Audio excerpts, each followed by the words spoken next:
यीशु मसीह का पवित्र नाम में मैं वंदन देता हूँ। आइए आज हम सीनियर क्लास संडे स्कूल का 9वां पाठ आज हम सीखेंगे। उस 9वां पाठ का नाम है यीशु मसीह के उपदेश भाग 1। उसमें हम आगे जाने से पहले हम पिछले पाठ में जो सीखा था उसको याद करके हम आगे जाएंगे। पिछले पाठ में हमने देखा था यीशु मसीह ने किए हुए चमत्कार या अद्भुत काम। उसमें हमने यीशु मसीह ने जो चमत्कार किए उसका उद्देश्य क्या है, उस उद्देश्य के विषय में हमने देखा था कि वो उस चमत्कारों के द्वारा यीशु मसीह परमेश्वर का पुत्र है ये हम विश्वास करना, और उस विश्वास के द्वारा वो हमको सदाकाल का जीवन देता है। और हमने देखा कि ये यीशु मसीह ने जो चमत्कार किए हुए चमत्कार है उनको हमने 5 भागों में विभाजित किया था। पहला था प्रकृति पर किया हुआ चमत्कार, दूसरा था चंगा करने का चमत्कार, तीसरा था दुष्टात्माग्रस्त लोगों को छुड़ाना, चंगा करना, और चौथा था कि मरे हुए लोगों को जिलाना, और पांचवा हमने देखा था कि यीशु में हुए चमत्कार। और उसके साथ साथ हमने देखा था कि यीशु ने जो किए हुए चमत्कार है उसका विशेषता क्या है, कैसे वो पुराने नियम ने जो किए हुए चमत्कार है जो नबी लोगों ने उनसे वो कैसे अलग है। तो इस प्रकार यीशु मसीह ने किए हुए चमत्कार के द्वारा हम उसके ऊपर विश्वास करके जीवन पाना, और इस प्रकार हम सीखा था।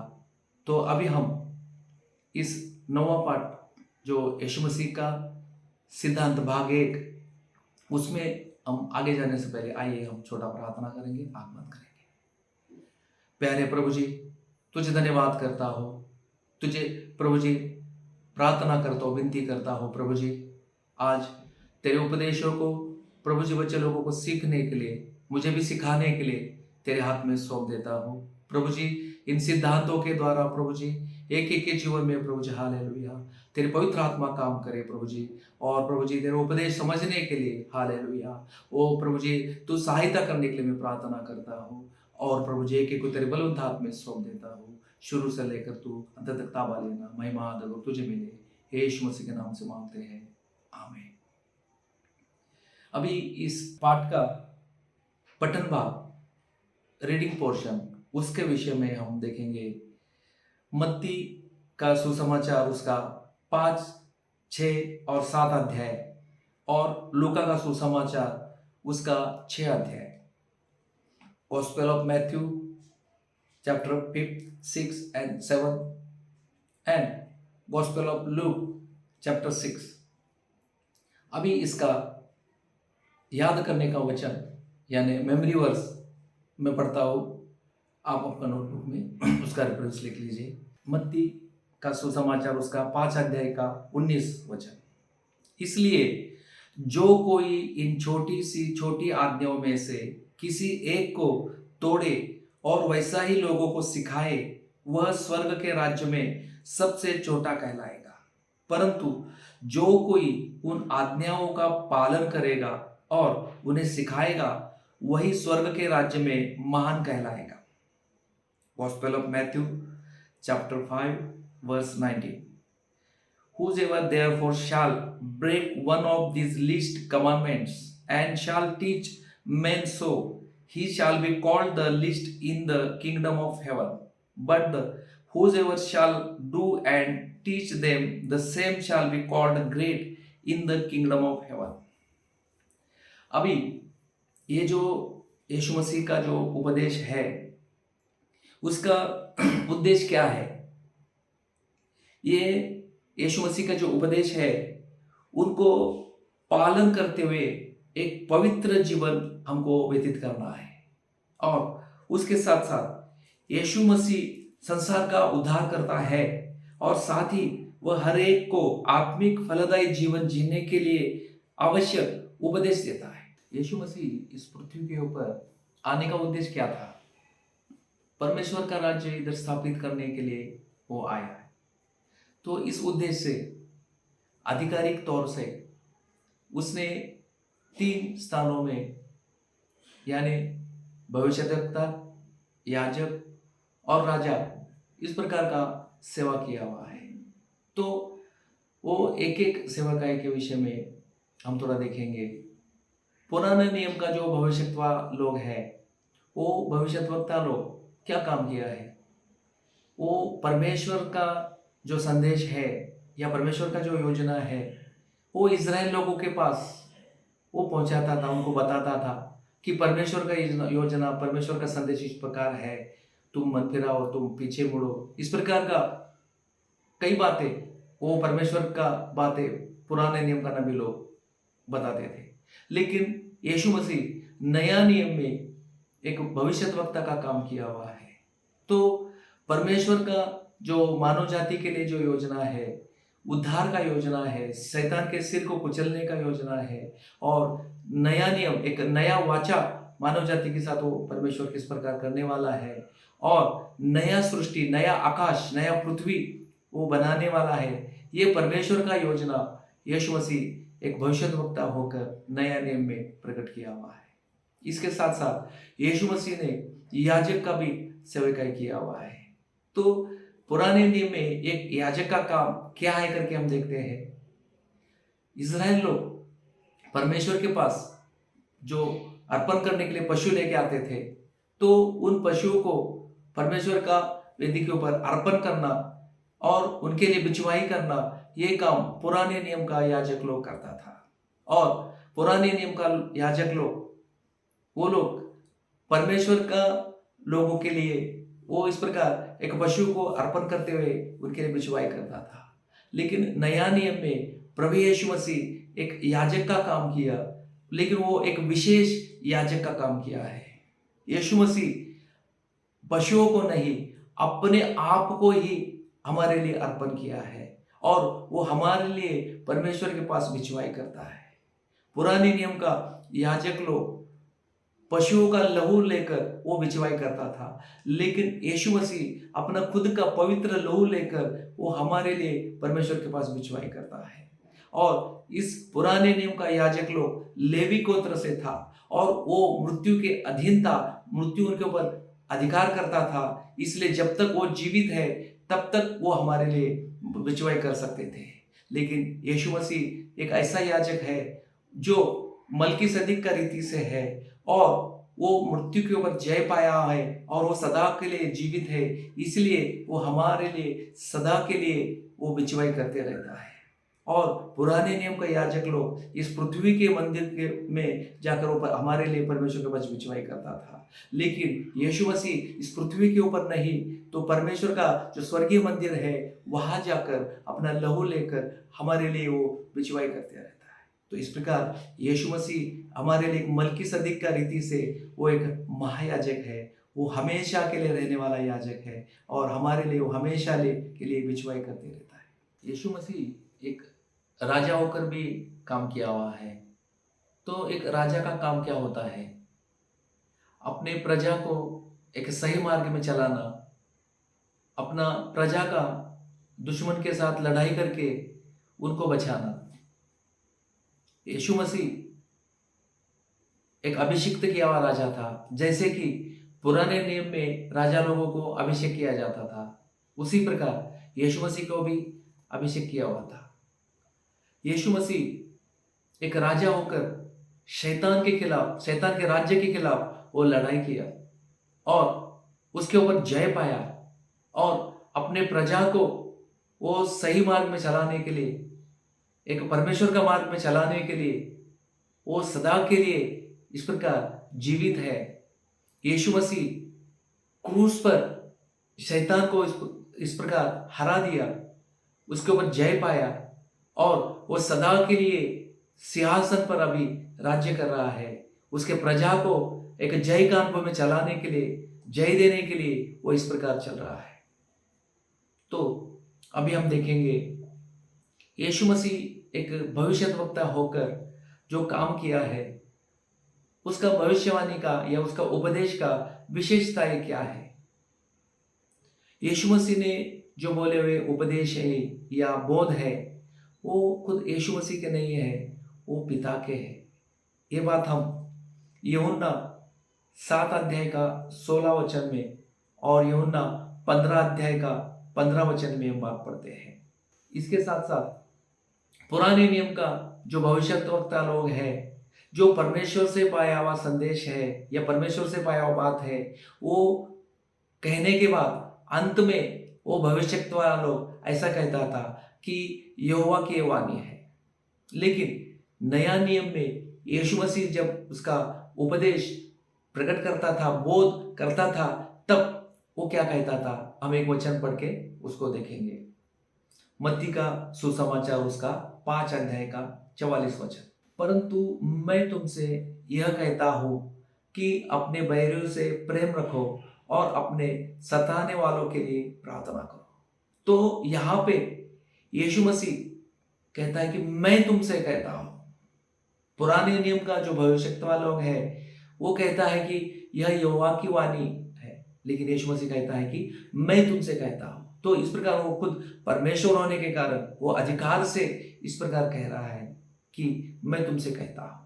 और यीशु मसीह बोलने वाला जो बात है वो सुनकर लोग अचंभित होते थे। ये बात हम मत्ती 7 अध्याय का 28 और 29 में हम पढ़ते हैं। दूसरा उसका विशेषता यह है, यीशु के समय में जो फरीसी और सदूकी लोग थे, वो लोग धर्मशास्त्र सिखाने वाले थे, लेकिन वो लोग परमेश्वर का आज्ञाओं से बढ़कर मनुष्यों के बातों को, मनुष्यों के आज्ञा को वो ज्यादा महत्व देते थे और वो परमेश्वर का बातों को छोड़कर पूर्वजों का जो परंपरा है और उनका रीतियां है उनको ज्यादा मानते थे। लेकिन यीशु मसीह ने परमेश्वर के वचन को ज्यादा महत्व दिया और परमेश्वर का उपदेश को, बोध को और मजबूत करते गया। और तीसरा विशेषता हम देखते हैं कि फरीसी और सदूकी लोग जो एक पाखंडी थे, वो बाहर से बहुत पवित्रतादायी दिखाने वाले थे, लेकिन उनके अंदर बहुत सारा अशुद्धता भरा हुआ था। तो यीशु मसीह ने उनका पाखंडीपन का खंडन किया, उनका जो पूर्वजों के परंपरा है, रीतियां है, उसको तोड़ दिया। तो इस प्रकार यीशु मसीह ने उनके बातों को सहमति नहीं दिया, उनके खिलाफ वो किया।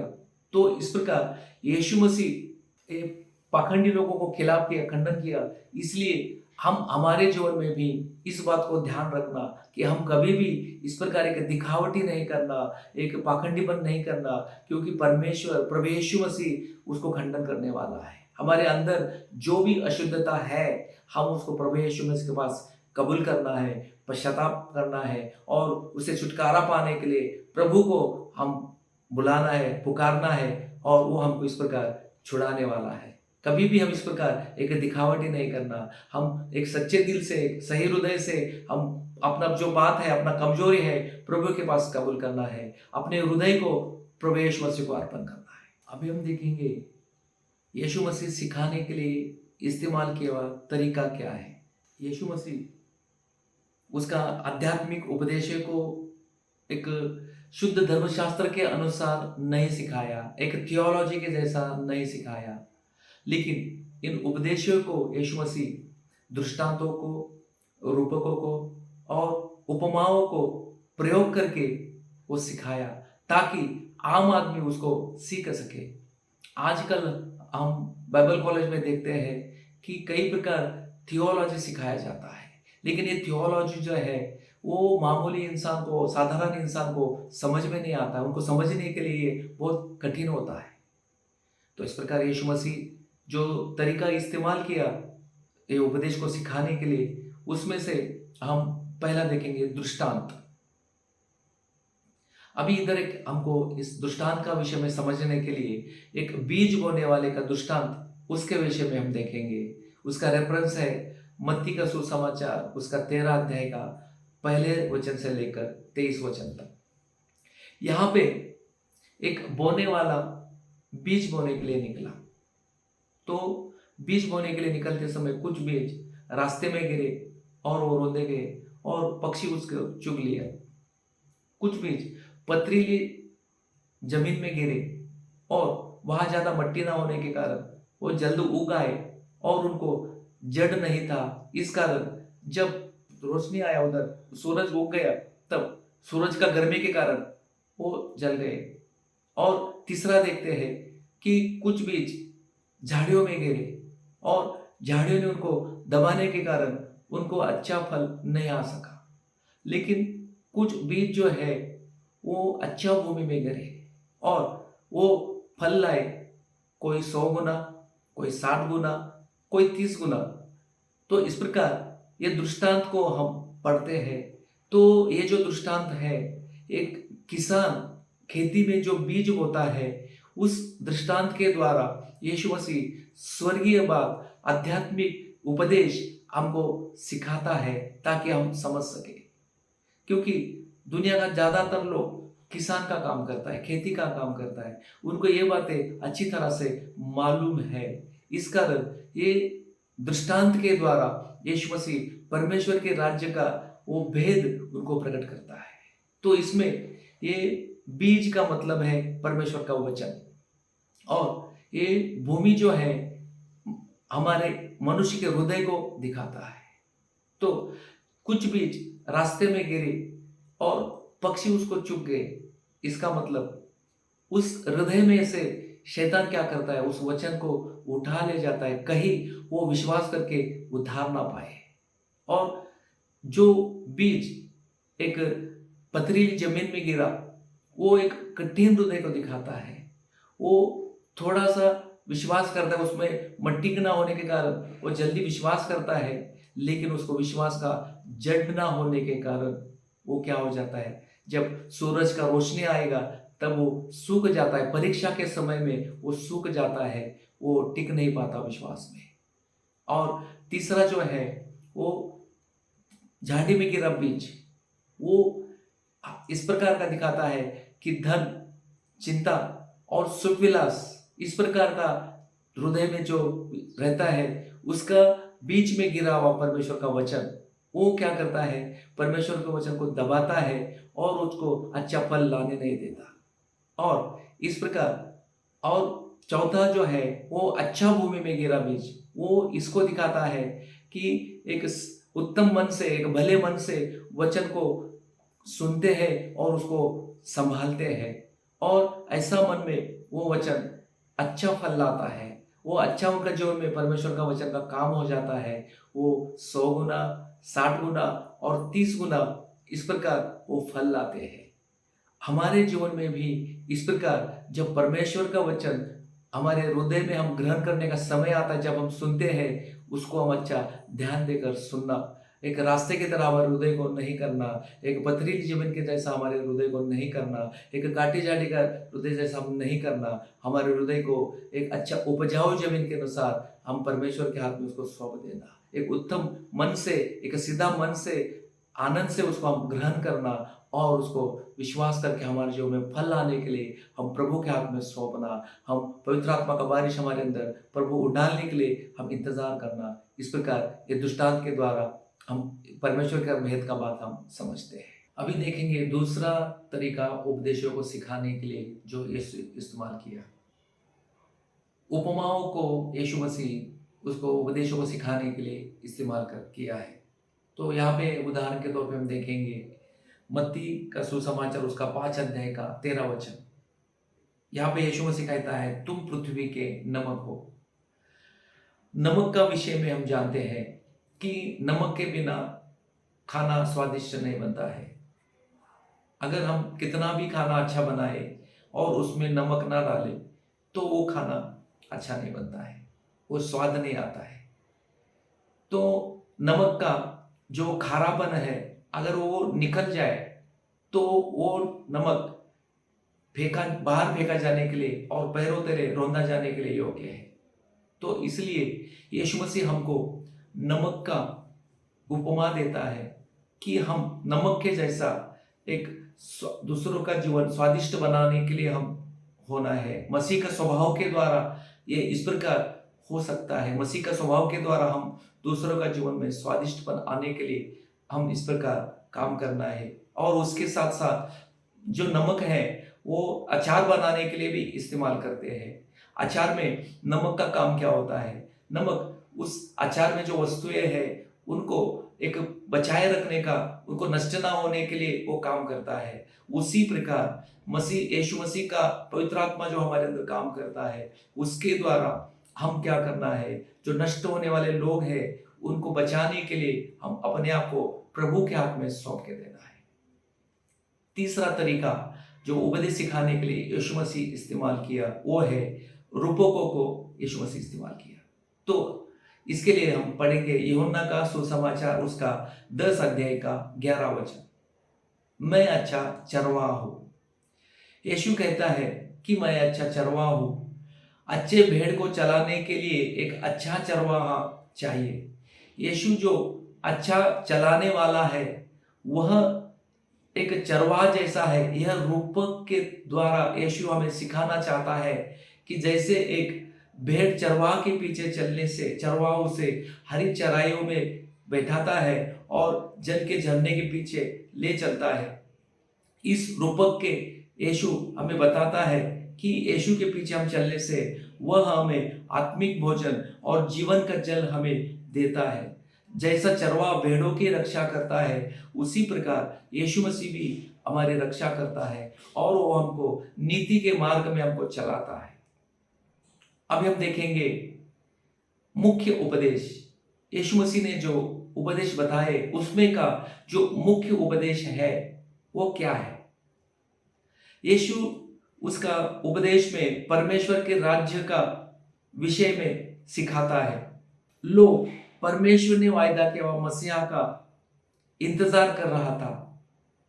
यहूदी लोग इस प्रकार इंतजार करने वाला था, उनको मसीहा आने वाला है करके उनको वायदा मिला हुआ था। वे लोग ऐसा सोचते थे कि परमेश्वर भेजा हुआ मसीहा उनको शत्रु के गुलामी से लड़ाई करके छुड़ाएगा और परमेश्वर का राज्य उनके बीच में स्थापित करेगा। लेकिन परमेश्वर का योजना ऐसा था कि एक आत्मिक राज्य उनके हृदयों में पहले स्थापित करना और उसके द्वारा अक्षरिक तौर पे जो राज्य आने वाला है वो राज्य उनका लालसा, उनका आशा उनके मन में उत्पन्न करना। इसलिए यीशु ने आत्मिक राज्य और अक्षरिक राज्य के विषय में सिखाया है। अभी हम देखेंगे परमेश्वर का आत्मिक राज्य का विषय में एक वचन पढ़ेंगे, लूका 17 अध्याय का 21 वचन। और लोग यह न कहेंगे देखो यहाँ है या वहां है, क्योंकि देखो परमेश्वर का राज्य तुम्हारे बीच में है। इस प्रकार परमेश्वर का राज्य जो आत्मिक तौर पे हमारे हृदयों में स्थापित होता है जब हम क्रूस पर अपने आप को अर्पण किए हुए यीशु मसीह को विश्वास करते हैं, अपने पापों को कबूल करते हैं, मन फिराते हैं और यीशु मसीह को अपना उद्धारकर्ता होकर कबूल करते हैं, तब हमारे अंदर नया जन्म का काम हो जाता है। और यीशु मसीह यूहन्ना 3 अध्याय का 3 वचन में कहता है कि तुम नया सिरे से जन्मे बगैर परमेश्वर का राज्य देख नहीं सकता। और यूहन्ना उसका 3 अध्याय में यीशु मसीह कहता है कि पानी और आत्मा के द्वारा जन्म हुआ व्यक्ति ही परमेश्वर के राज्य में प्रवेश कर सकता है। मतलब हमारे अंदर अगर आत्मिक राज्य स्थापित हुआ तो ही हम परमेश्वर का अक्षरिक राज्य में प्रवेश कर सकते हैं। और इस परमेश्वर का आत्मिक राज्य के विषय में और कई वचनों में हमको पढ़ने के लिए मिलता है। आप इन रेफरेंस को लिखो, आप पढ़ना इसको। मत्ती का सुसमाचार उसका 12 अध्याय का 28, मत्ती का सुसमाचार उसका 21 अध्याय का 31, मत्ती का सुसमाचार उसका 23 अध्याय का 13 वचन और रोमी का किताब उसका 14 अध्याय का 17 वचन। यहाँ रोमी का 14 अध्याय का 17 वचन में हम पढ़ते हैं कि परमेश्वर का राज्य जो आत्मिक राज्य के विषय में कहते हैं कि परमेश्वर का राज्य खाने पीने में नहीं है, बल्कि परमेश्वर का राज्य नीति में मिला और पवित्र आत्मा के आनंद में है। तो इस प्रकार इस आत्मिक राज्य से हमने देखा। अभी हम देखेंगे अक्षरिक राज्य के विषय में। जब यीशु मसीह पृथ्वी पर दोबारा महिमा के साथ राजा होकर आएगा तब वह पृथ्वी पर उसका अक्षरिक राज्य स्थापित करेगा। अक्षरिक राज्य के विषय में हम इन वचनों में पढ़ सकते हैं। लूका का सुसमाचार उसका 22 अध्याय का 30, मत्ती का सुसमाचार उसका 13 अध्याय का 43, मत्ती का सुसमाचार उसका 25 अध्याय का 31 से 36, लूका का सुसमाचार उसका 19 अध्याय का 11 से 17 तक। अक्षरिक राज्य के विषय में पुराने नियम में भी बहुत सारी भविष्यवाणी दी है, वो भी हम आप लिख लेना। यशायाह 32 अध्याय का 1, यशायाह 11 अध्याय का 1 से लेकर 10 तक, यशायाह 60 अध्याय का 18 से लेकर 22 तक। अक्षरिक राज्य 1000 साल का हुकूमत का होगा। उसके बाद आखिरी न्याय होगा जिसे हम जनरल जजमेंट या फाइनल जजमेंट या व्हाइट थ्रोन जजमेंट कहते हैं। 1000 साल का हुकूमत से पहले ही कलीसिया ऊपर उठा ले जाएगी। 1000 साल की हुकूमत के बाद दूसरा पुनरुत्थान हो जाएगा। जितने लोग मर गए हैं उतने जी उठेंगे। जिन लोगों ने यीशु के द्वारा उद्धार नहीं पाया वे लोग नरक कुंड में डाले जाएंगे, और जिन्होंने यीशु के द्वारा उद्धार पाया वे लोग पहले ही पुनरुत्थान में जी उठे होंगे और वो परमेश्वर का राज्य में प्रवेश करेंगे। और उसके बाद वो नया आकाश और नया पृथ्वी उत्पन्न होगा और नया यरूशलेम पवित्र शहर ऊपर से नीचे उतर कर आएगा और परमेश्वर का लोग पृथ्वी पर हमेशा के लिए राज्य करेगा। यह बात हम प्रकाशित वाक्य 21 अध्याय का 1 से 5 तक हम पढ़ सकते हैं। अभी हम देखेंगे 3 महत्वपूर्ण उपदेश। यहाँ पे सुसमाचार के विषय में जो बातें यीशु ने कही है उसमें यीशु के उपदेशों को देख सकते हैं। उसके मुख्य उपदेशों को 3 भागों में हम देख सकते हैं। पहला है पहाड़ के ऊपर का उपदेश, the sermon on the mount. दूसरा है जैतून पहाड़ के ऊपर का उपदेश, sermon on the mount olive. और तीसरा है फसह के पर्व के बाद का उपदेश, सर्मन आफ्टर पासओवर। अभी हम देखेंगे पहाड़ के ऊपर का उपदेश, the sermon on the mount. मत्ती 5 अध्याय से लेकर 7 अध्याय में यीशु पहाड़ के ऊपर कई उपदेशों को बताया है। इसमें बहुत सारे महत्वपूर्ण उपदेश यीशु कहता है। ऐसा माना जाता है कि यह उपदेश की यह जगह हैटिन नाम का शिखर जो कपरनहूम और ताबोर पहाड़ के बीच में है, यहाँ पर यीशु ने 2 से ज्यादा उपदेशों को सिखाया है और इस उपदेशों को भी लूका के सुसमाचार में हम देखते हैं। लूका का सुसमाचार उसका 6 अध्याय का 20 से 45 तक, 11 अध्याय का 9 से 13 तक, 12 अध्याय का 22 से 31 तक, 12 अध्याय का 58 से 59 तक और 13 अध्याय का 27 वचन। यहाँ पर ऐसी एक व्यवहारिक संकल्पना है जिनका पालन परमेश्वर का प्रत्येक मनुष्य करना चाहिए। जिन जिन लोगों के हृदय के अंदर परमेश्वर का राज्य स्थापित हुआ है वे लोग इन उपदेशों को उनका जीवन में अनुकरण करना है। इन उपदेशों को मत्ती 5 अध्याय में देखते हैं। मैं 3 से लेकर 5 अध्याय का 3 से लेकर मैं पढ़ता हूँ। धन्य है वे जो मन के दीन है क्योंकि स्वर्ग का राज्य उन्हीं का है। धन्य है जो शोक करते हैं क्योंकि वे शांति पाएंगे। धन्य है वे जो नम्र है क्योंकि वे पृथ्वी के अधिकारी होंगे। धन्य है वे जो धार्मिकता के भूखे और प्यासे हैं क्योंकि वे तृप्त किए जाएंगे। यहाँ पर इस प्रकार धन्य धन्य करके कई बार लिखा है और ऐसा लिखा है जो कोई इन उपदेशों को पालन करेगा और उन्हें सिखाएगा वही स्वर्ग के राज्य में महान कहलाएगा। इस प्रकार परमेश्वर के राज्य का उपदेश अलग ही है। यहाँ पहाड़ के ऊपर का उपदेश हमारे आत्मिक जीवन के लिए बहुत ही महत्वपूर्ण है। पुराने नियम में आज्ञा दिया है कि अपने पड़ोसी से प्रेम करो और शत्रु से बैर रखो, लेकिन यीशु कहता है कि तुम अपने शत्रु को प्रेम करना। जिनके अंदर परमेश्वर का राज्य स्थापित हुआ है और जिनके अंदर नया जन्म का काम हुआ है, उनके लिए यह उपदेश जरूरी है। यहाँ पर प्रभु मनुष्य की बाहर के काम और ऊपर दिखने वाले बातों से अंदर का मनुष्य की हालत को ज्यादा महत्व देता है। पहाड़ी उपदेश में प्रभु आत्मिक नम्रता, हृदय में शुद्धता और उनका धार्मिकता के लिए भूख और प्यास, करुणा और शांति के विषय में सिखाता है। इस कारण पहाड़ के ऊपर का उपदेश हमारे लिए बहुत ही महत्वपूर्ण है, क्योंकि आत्मिक राज्य के लिए ये उपदेश दिए हुए हैं। अभी हम देखेंगे दूसरा उपदेश, जैतून पहाड़ के ऊपर का उपदेश। जैतून पहाड़ पर यीशु अपने चेलों से परमेश्वर के अक्षरिक राज्य का भविष्य के दिनों में बात किया है। यह हम मत्ती का 24 अध्याय, 25 अध्याय, मरकुस का 13 अध्याय और लूका का 21 अध्याय में हम पढ़ सकते हैं। परमेश्वर का अक्षरिक राज्य स्थापित करने के लिए यीशु दोबारा आएगा। पहली बार यीशु आया तो वह अपने आप को नम्र करते हुए साधारण मनुष्य बनकर क्रूस पर मरने के लिए आया, लेकिन दूसरी बार यीशु आते समय उसके महिमा के रूप में जय पाया हुआ राजा होकर वो आएगा।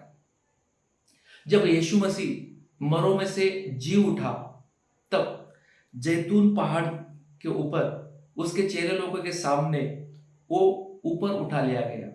तब दो दूत लोग उन चेलों से बात किया कि जिस रीति से तुमने उसे स्वर्ग को जाते देखा, उसी रीति से वह फिर आएगा।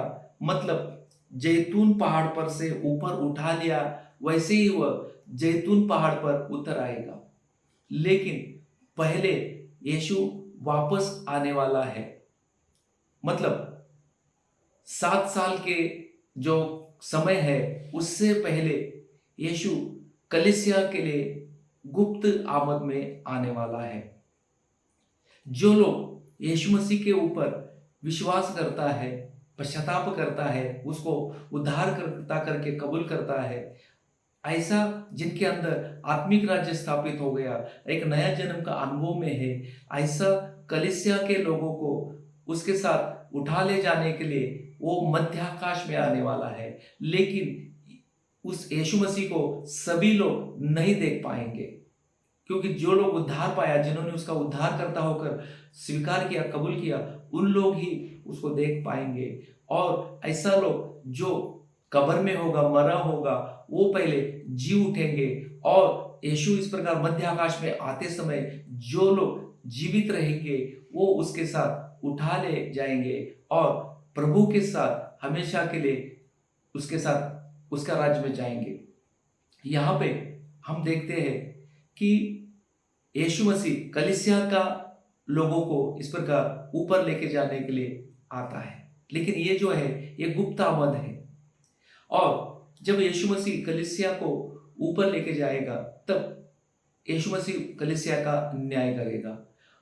कलीसिया का लोग यीशु मसीह के लिए जो कष्ट सहा, अत्याचार सहा, निंदा बदनामी सहा, प्रभु के लिए नुकसान उठाया, नष्ट उठाया, प्रभु के लिए, प्रभु के राज्य के लिए मेहनत किया, और ऐसा कई बातों के लिए यीशु मसीह उनको प्रतिफल देगा। और इसके समय में पृथ्वी के ऊपर 7 साल का समय चल रहा होगा। उस समय यहाँ पे विरोधी मसीह राज्य कर रहा होगा। इसी दौरान परमेश्वर के मेमने का कलीसिया के साथ विवाह हो जाएगा और नीचे यहाँ पे पृथ्वी में 7 साल का समय में यहूदी लोग विरोधी मसीह को उसका मसीहा होकर कबूल करेंगे, क्योंकि विरोधी मसीह उनको शांति शांति बोलकर आएगा और वो उसका बातों में फंस जाएंगे और उसको एक मसीहा होकर उसको मान लेंगे। और उस समय विरोधी मसीह इजराइल लोगों से, यहूदी लोगों से ऐसा एक वाचा बांधेगा, 7 साल के लिए इस प्रकार वो वाचा बांधेगा।